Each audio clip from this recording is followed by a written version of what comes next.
you. Thank you, Dr. Hedwin, for that wonderful introduction and the prayer. I must admit that I'm not used to talking. I prefer writing, but God calls me to this. This invite was given to me 2 years ago. And at that time, I was also in New Delhi with my husband, who is a transport engineer, and also being invited by an institution there on traffic and road safety education.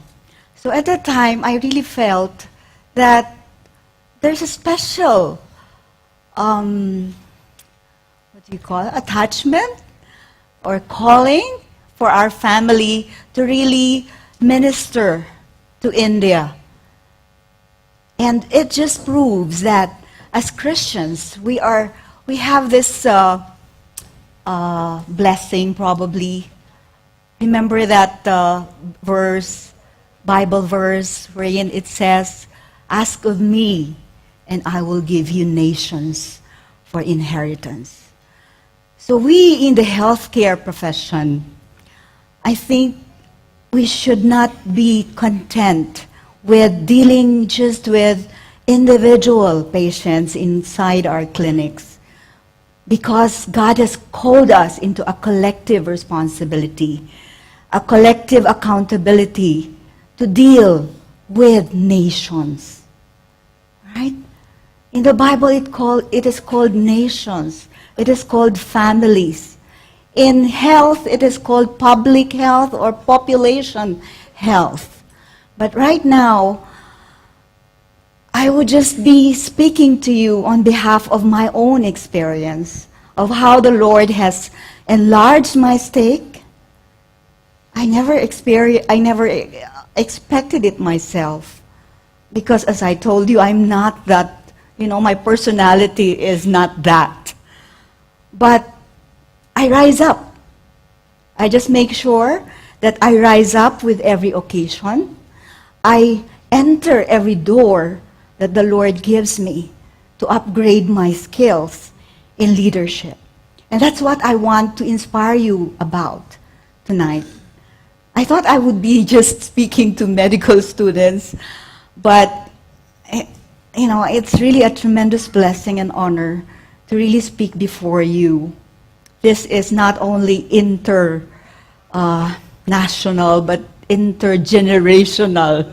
It makes me feel, less inferior, because sometimes when I talk to millennials, sometimes I have this inferiority that I don't get into their world or, understanding. But I thank you that you stayed, even the night is late, to really learn from this. And I would like to say from the Philippines, mabuhay. Mabuhay means long life.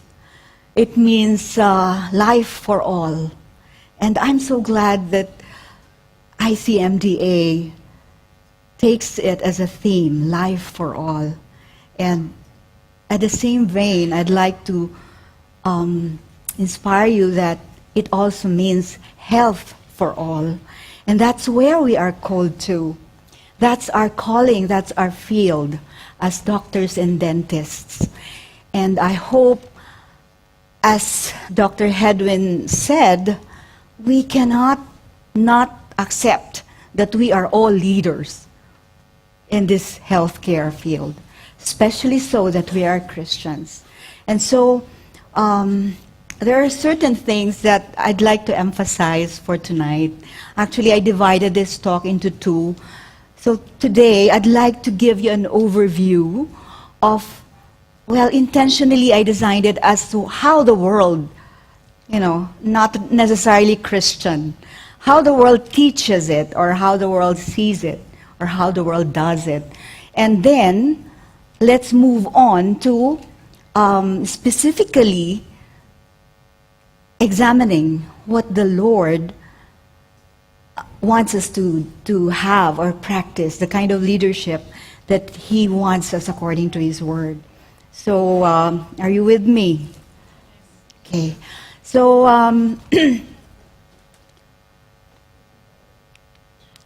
I'd like just to give you a personal background of how I became a doctor myself. I was born to a Catholic family, but at the age of 15, I got a personal relationship with the Lord through an American couple missionary who came to the Philippines evangelizing in the streets. And through that group, I was just in high school then, I had a very meaningful relationship with God, and that really made tremendous impact to me, the best decision I've ever made. But as far as childhood, I remember wanting to be a doctor for, I don't know what reason. I was the first and still the only doctor in the family and clan. But I also did not think or plan that I would be into a practice, family and community medicine as my specialty. Because here, it's a lonely path, right? How many are into general practice here? It's a lonely path, right? I have taught in the academe and only 15% goes into that field.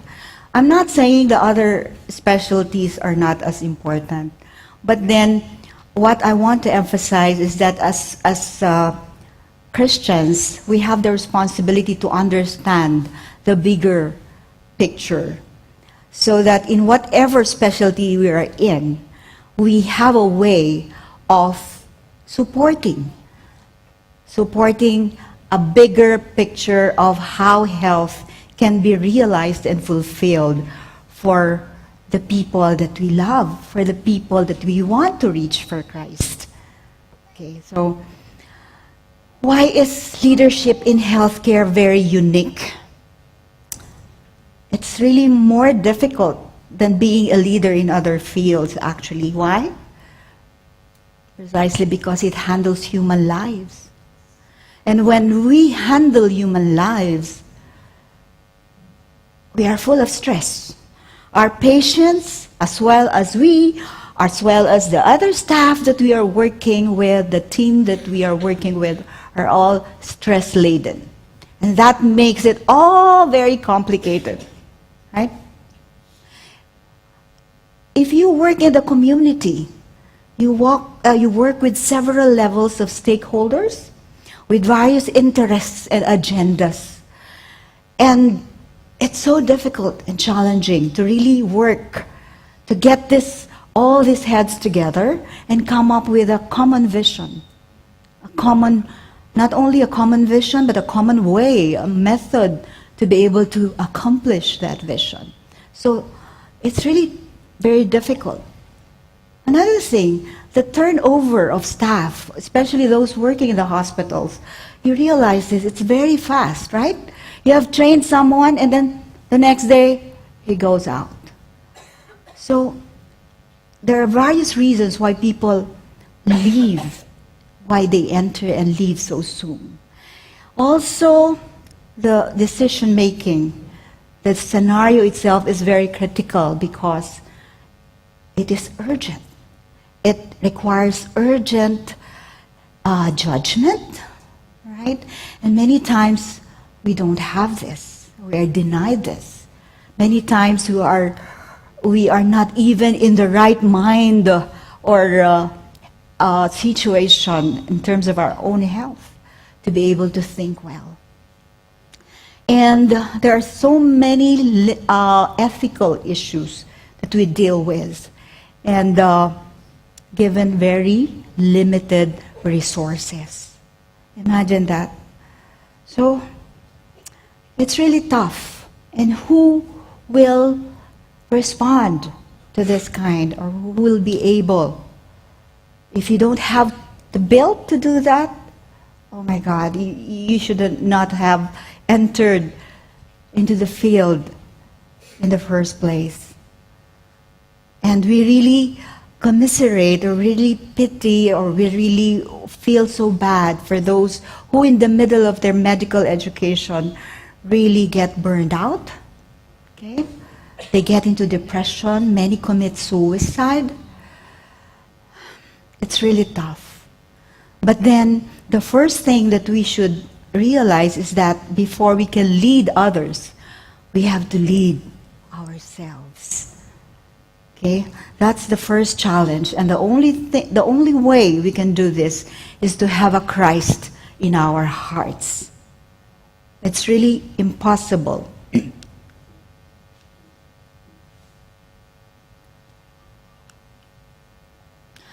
If you go through the history of healthcare, there's this book I read. It's amazing how the role of early Christians really made an impact. But if you will trace it even back into even the Old Testament and the New Testament when Christ came, there were already physicians, right? They were all in the Bible. Even in the Old Testament, they were talking about physicians, although they did not get the same training as we are having now, but they were called healers. And then came Jesus. There were also disciples like Luke, who is a physician, spoken of as a physician. And how are these models? How are these models speaking to us as far as we are performing as Christians? And even the way healthcare was started by the early Christians themselves, more than other religions. It's amazing, right? So let's take inspiration from that, and let's carry on how we can even improve on the kind of service, on the kind of leadership that these early Christians manifested.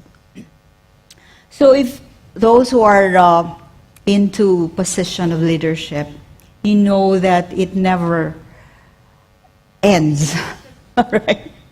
Everywhere you go, you belong to a group, you belong to a team, you have a partner, okay? So there's always different levels of challenges that we face. How are we going to cope up? Right? So actually, there are career phases that we call when we talk about leadership in healthcare: the early, the mid, and the late. Okay, so early on, you deal with team. The students here, you have a team. Okay, you have small group discussions. And then when you graduate, you move on to groups, professional groups, all kinds of groups, right? And later on, you are given the challenge of organizational. And this organizational will carry you through various levels in the healthcare system. For my experience, I never really wanted to be in the health system that I am in. I never imagined myself working with European Union, okay, with Department of Health of the Philippines. I just wanted to teach. I was just haggling clinical practice with teaching because I thought that doing those things together make me always to be on foot, to be at my best, right? So even if it's so difficult, especially as a mom, I have growing kids then, I would try to haggle the academe as well as my clinics. But it paid off. It paid off because I found God putting me in several places of accountability and responsibility. Places where I made a difference as I am, with all my weaknesses and limitations. But then I realized that God has always a purpose for bringing me in a certain place. And I could attest to that. Even if you encounter a lot of obstacles, a lot of negative criticisms, God will vindicate you. God will be the one to validate you. And that's how I survived. I am a victim myself of my own physical infirmity. Would you believe I am a cancer survivor twice? I have lost my uterus. I have lost my thyroid. But here I am before you talking about leadership.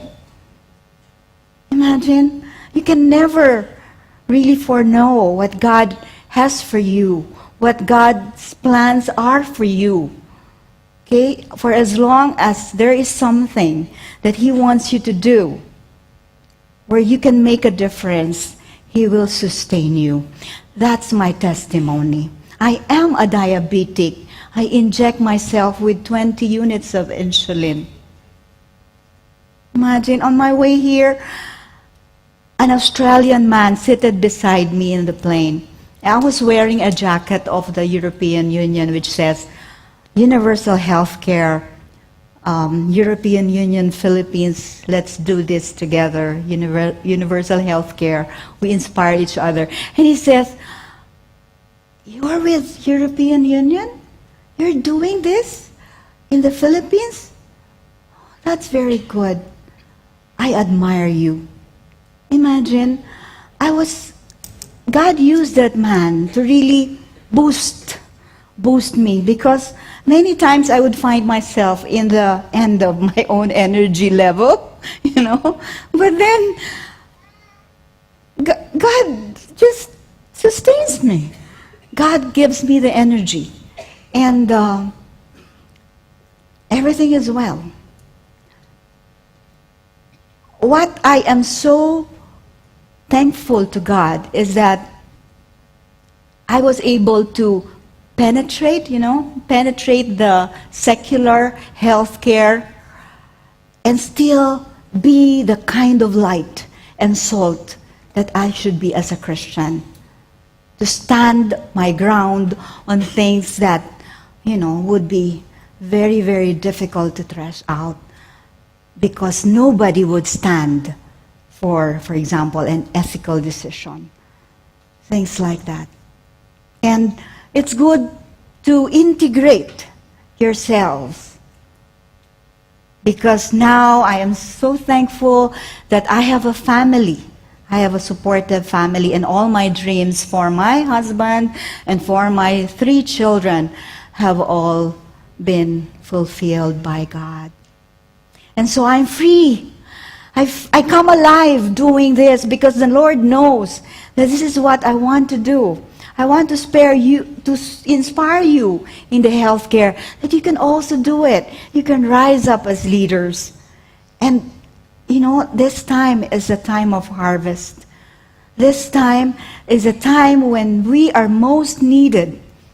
Because now money is not the main thing. Wealth is not the main thing. But now the critical thing is information. Okay? Information that is at this time so mishandled. And if we don't stand our ground on how misinformation, of how information and data should progress as knowledge, therefore we all will be going to be lost. Fake news, all right? Every adulterated form of data we find in the internet, especially about health. People using institutions, names, just to propose their own agendas about something, propose their own interests. We find this all around us every day. We are confronted with these. And if we don't have the right framework, the right mindset, the right discernment, we can never find truth. And information, if processed well into data, into knowledge, we go on further to what truth is. And that's what God stands for. Truth. Right now, we are dealing with partial truth, but as we move along with science, with all the digital technology, all the means that we have now, we are going there. In fact, in my doctorate in health communication, one thing I realized was that how the world developed, it's just a way of reproducing the wirings of the human brain. Imagine, I got more amazed that how God created human beings, how God created our brains to understand, not only cognitively, but even spiritually. We will go to that eventually. And that's how amazing the God we worship is.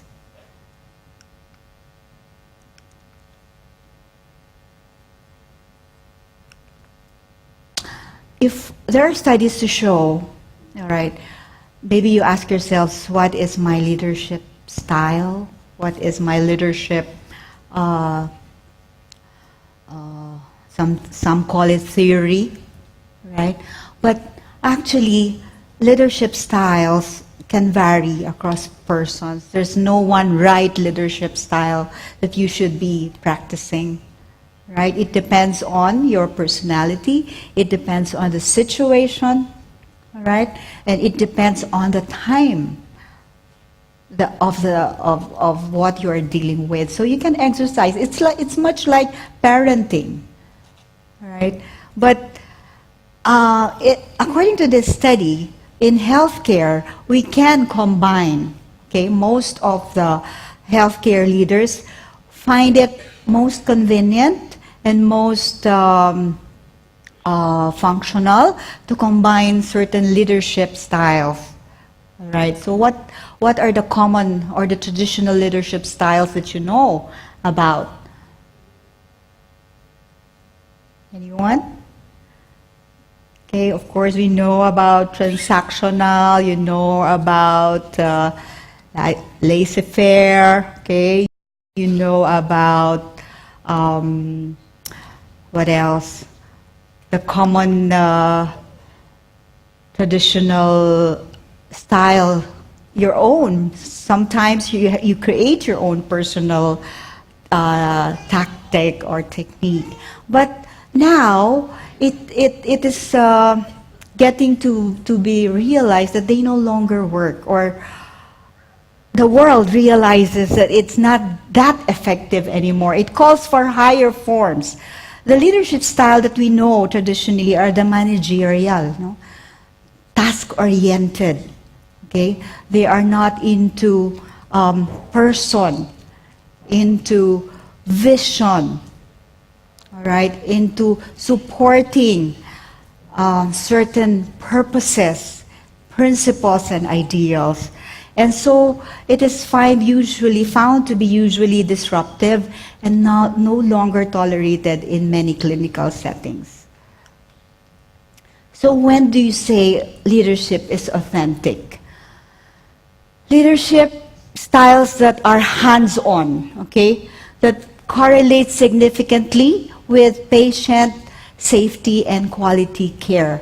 This is now what is called for leadership that defines roles, okay? But even as they define, there is that degree of flexibility depending on the kind of vision that they are targeting. Of course, organizational learning, that's one big principle in leadership. You should provide an environment of learning where all of you as a team should learn and discover solutions, okay, thresh out, brainstorm together, have that kind of climate, right? Next, communication. So that's the reason why I went into this field. It is very, very critical. Many times you know what to do, okay? Many times you know the solution, but then where does the problem lie? In communicating. to your team. So it's important. Feedback, okay, teamwork. These are the challenges of leadership. So what are the current leadership approaches that we find in literature now? Actually, we have this. If we will look closely, we have transformational, we have collaborative, we have conflict management, shared leadership, distributed leadership, ethical leadership, and functional results-oriented leadership. So what do these new approaches teach us? Okay, transformational. What do you aim to transform other than the organization's targets, other than yourself probably? Transformational leadership is concerned about transforming even the ones who are working with you. You transform them into their own leaders of their own. And that's what we call mentoring. That's what we do as Christian leaders. And that's difficult, but we do that, right? So what I'm saying is that the world, without being a Christian, they realize that these are the things that work. These are the things that are needed. All right? And conflict management just specifies that there are so many situations wherein conflict has to be dealt with. Like, for example, so now I am transforming rural health units in the Philippines into centers of excellence. So when I started the project, it was we thought everything was fine. But when I went deeper after the first days, I realized that there's this dysfunction within the team. So I had to resolve that conflict first before I could do the transformational work in that organization. Things like that. And shared leadership is that when you share the leadership, when you create co-teams, all right? And this is very common in the healthcare situation. Distributed when it becomes two multi-level stakeholder circumstance that you develop this kind of distributed leadership, especially when you are talking about regional, national, international kind of organization. Ethical leadership, of course, would call for a kind of leadership that is basically moral. It calls for moral identity and decision making. Functional results oriented, as per the word, would be, you are results oriented, but you are more specific whether it is functional or not. So at the same time, you operationalize the kind of results that you want to fulfill. So when you exercise a distributed kind of leadership, you essentially do sense-making, relating, visioning, and inventing. When you say sense-making, it refers to the ability to understand the constantly changing business environment and interpret the ramifications of changes. In healthcare, this is even more complex. For relating, it means the ability to build trust relationships, balance advocacy with inquiry, and cultivate networks of supportive confidence. Visioning, creating credible and compelling images of a desired future that those in the organization can work towards. Inventing, creating new ways of approaching tasks or overcoming seemingly insurmountable problems. Okay, so those are, remember those processes, because even if we are concerned about outcomes, the process is important. Okay, take note of that. The process is important. The way we do it, the way we proceed in accomplishing results, we should take note of that. And even we in the academe, we are not just outcomes-based oriented, we are process-oriented. So collaborative leadership, you are more involved or concerned about influence rather than authority. Influence rather than power. All right? So power can be so misleading.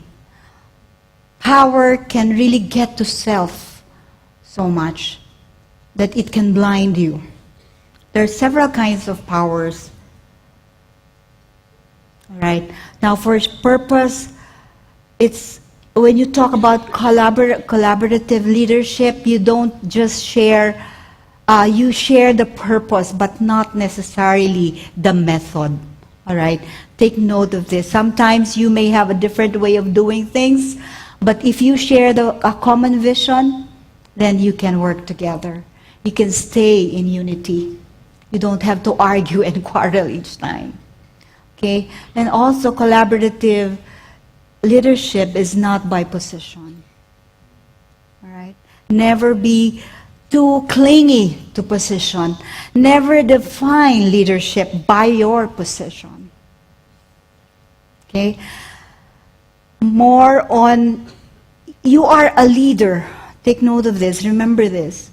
You are a leader if you are doing essentially what the leader is supposed to do, even if you are not in that position. God sees that. And you will be blessed eventually if in your heart you are doing that. Ethical leadership, what are the crimes of obedience that can lead to declining public trust when you are in a position of, for example, in public health? There are several situations, like when you create enthusiasm for risky strategies, right? Make sure that if there is a risk involved, make sure that there is a proper forum, proper stakeholder meetings, okay? And these are documented so that you protect yourself and so that those risky strategies are not decided on. And also scenarios wherein it requires a change in underlying beliefs and values. All right, even if we are Christians, we are not supposed to overstep on others' beliefs. We still have to respect them in the highest way that we should. All right, we should never utter degrading words, all right, or judgmental words, because it will really change the dynamics. And lastly, influencing decisions that favor some of the people in the group. So make sure that you protect the rights of everyone in the group. So, a way of ending. Okay. There are 4 categories of ethical leadership, and tomorrow I'll tackle servant leadership and transformational leadership, because these are very, very much resonating to Christian form of leadership in healthcare. So, can it be learned? Yes. Especially if you have the attitude and the motivation as Christians, it can be learned. And one way is, of course, attending formal leadership courses like Haggai. You're familiar with Haggai? In fact, the one who invited me was my mentor in Haggai, an Indian, Sundar Sagma, if you know him.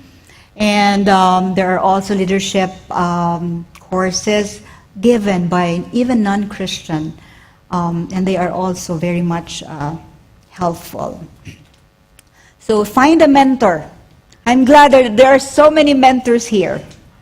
Rise up, okay? And choose someone you respect, someone you can approach repeatedly in a crisis, someone who is really you can look up to as a Christian with good testimony, and expect to do the same. If you are mentored, you are supposed to mentor also, and that's part of growth. What it takes, all right, I think we've covered this.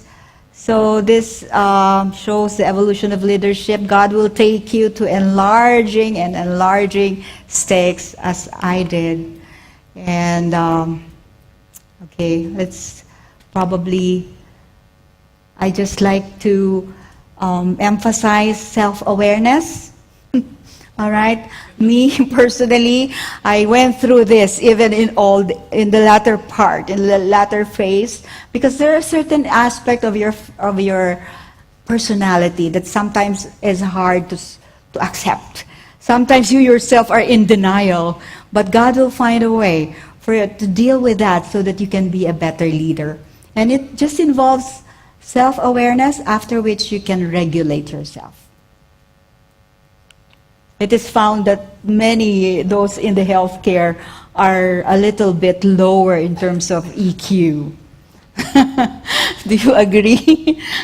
Well, there may be reason for that. Anyway, this just shows that even in the medical education from the world point of view, it is an inner journey. All right?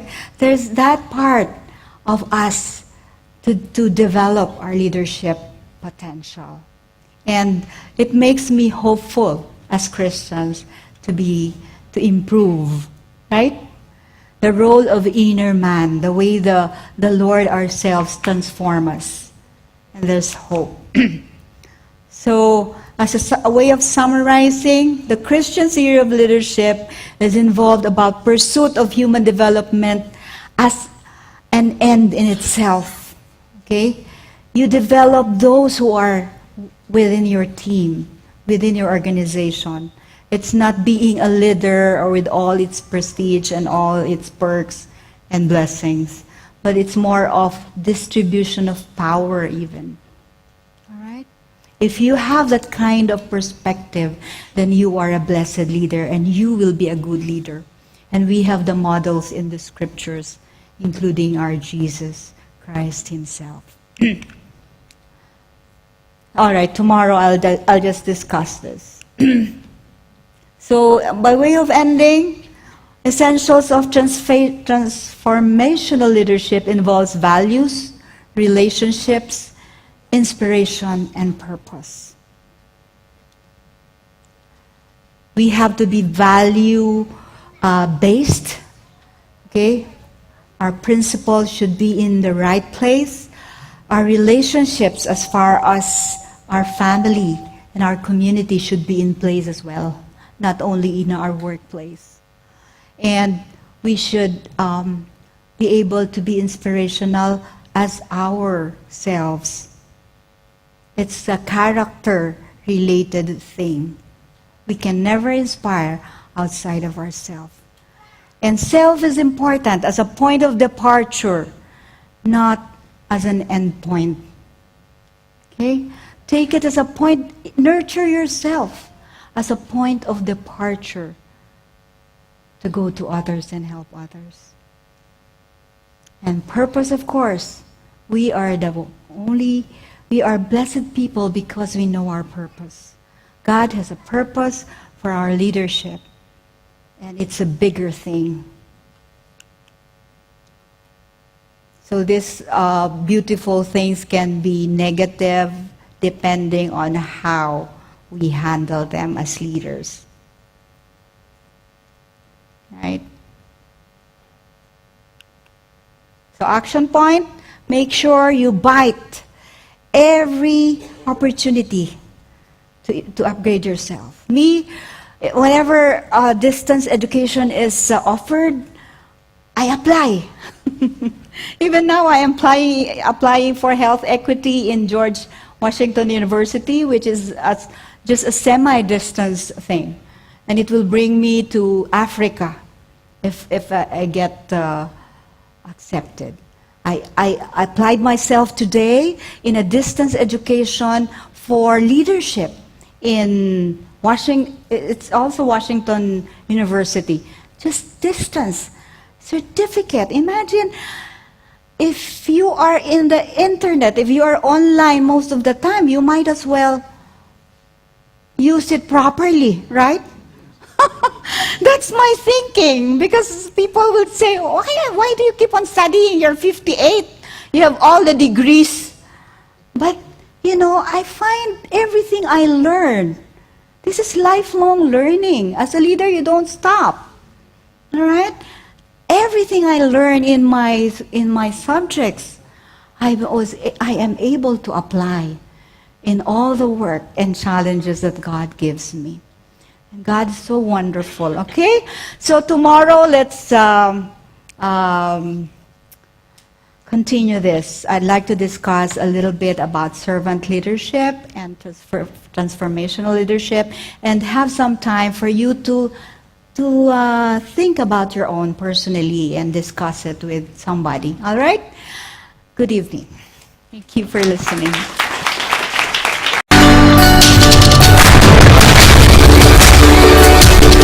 A center of excellence is one wherein there is delivery of quality healthcare. Then the infrastructure is able to provide for a very positive patient experience. There are systems and processes in place for continuing quality improvement. There is a system for patient coordinated and comprehensive patient care. Then the RHU staff are trained or are oriented on how to provide an educational experience for students who would be placed there. I believe that it's a team. The way we are promoting a team-based care, we really have to work developing a primer for Center of Excellence. I believe that family medicine is in the center. Okay, it's in the center of public health and all the other specialists that are in the micro lens. Since EU promotes human dignity, EU believes in protecting, in helping people protect their rights, especially of health. I believe that doing this primary care thing and designing, learning strategies that will develop the minds of our medical students is strategic.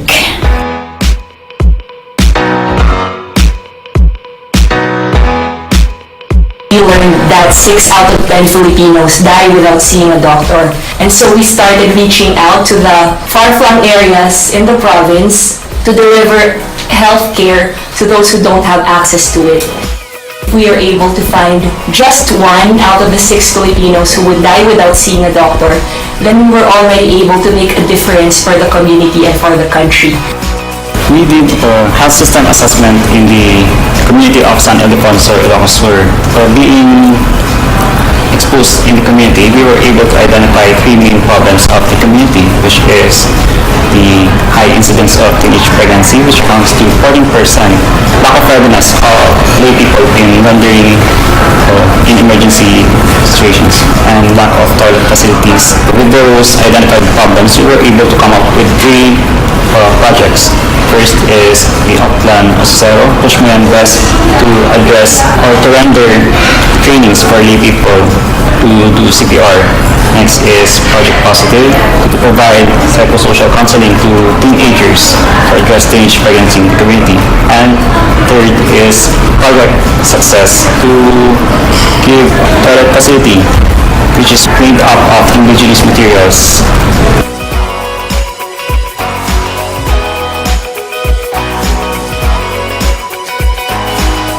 It was a learning experience. Una-una, there was an summer immersion attended by the students of UNP. So nandun sila for 10 days and they came up with proposal as to how to improve the health situation in the different barangays of San Ildefonso. On the part of the municipality, wala namang gastos because everything was sponsored by the European Union.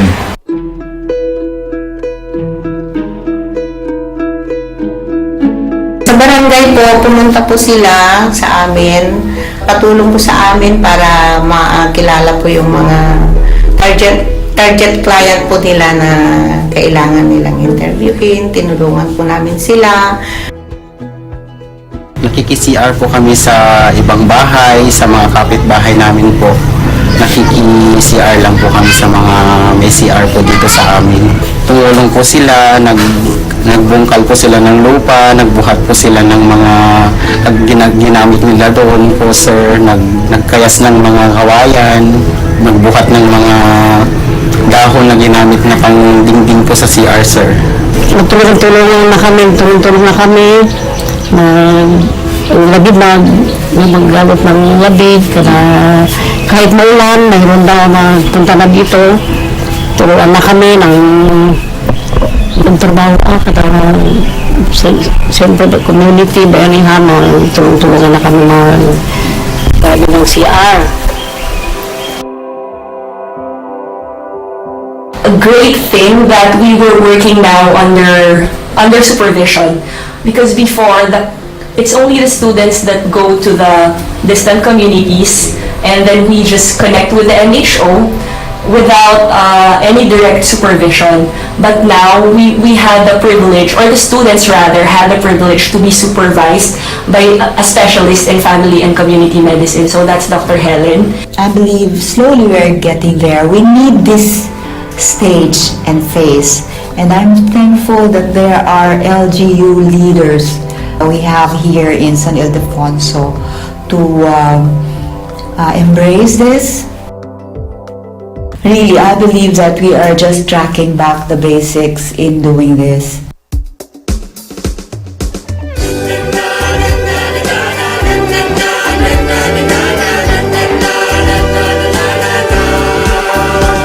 This camp immersion had a big impact on me, since I learned when we deal with a person, it's not just a person, we deal with whole family. As a physician, we should be honest to our job, not just being with ourselves.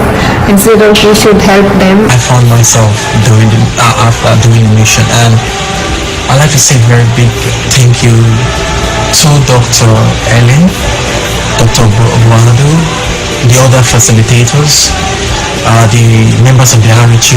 Also a very big thank you to EU, because without this opportunity, I wouldn't have come to know what family and community medicine is all about. Whatever residence I go into in the future, I would definitely look for a way to link it up so that I can give back in the form of family and community medicine. Nagpapasalamat po ako at kami po ang napiling nabigyan ng libreng CR po. At maraming salamat din po sa RHU sa pagpili sa amin, na binigyan kami ng libreng CR, at ganun rin po sa European Union na nagbigay ng sponsor sa amin. Maraming salamat po sa inyo po. Thank you po. And San Ildefonso is a center of excellence, and that in itself, I think, gave the students a positive experience. I honestly think that this engagement is replicable as long as there is a memorandum of agreement between all the stakeholders involved. The LGU, the Rural Health Unit, the College of Medicine must agree to this kind of engagement as long as there is an organization that wants to partner with them. We really need to advocate for medical schools to accept or to embrace the early placement of medical students in primary care. And there is really a need to look into the basic medical education curriculum and see on how it can be tweaked to make it more oriented to primary care and not to tertiary care.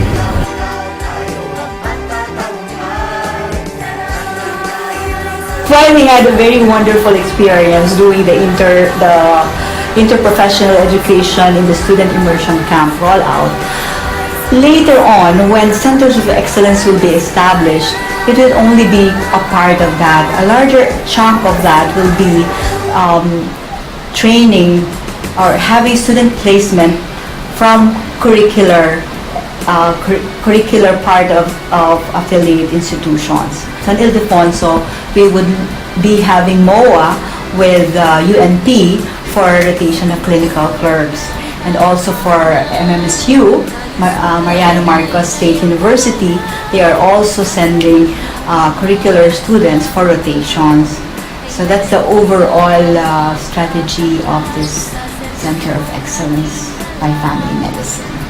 Minsan lang natin makita, ngayon'y muli nang mahihinuha sa kanilang mga mata. Did you see the Indian students there? We have a lot in the Philippines. We are becoming global in almost anything, education, everything, trade. So let's use that opportunity to reach out. The good thing was, after that immersion camp with the students, there was one time that I asked them, can you form a symbol using candles? Form a symbol about what you learned in this immersion camp. And you know what? Each of the 21 students just put the candles together. And it was something spiritual that they created an image of a human being carrying another human being. I was so touched. And at that moment, I believed that a higher being, our God, was with us while we did something, that's part of our just our profession, but we are doing it with that spiritual guidance from the Lord, and see how it works with even these young minds. That's what I want, okay, just to live as a message. Good evening again.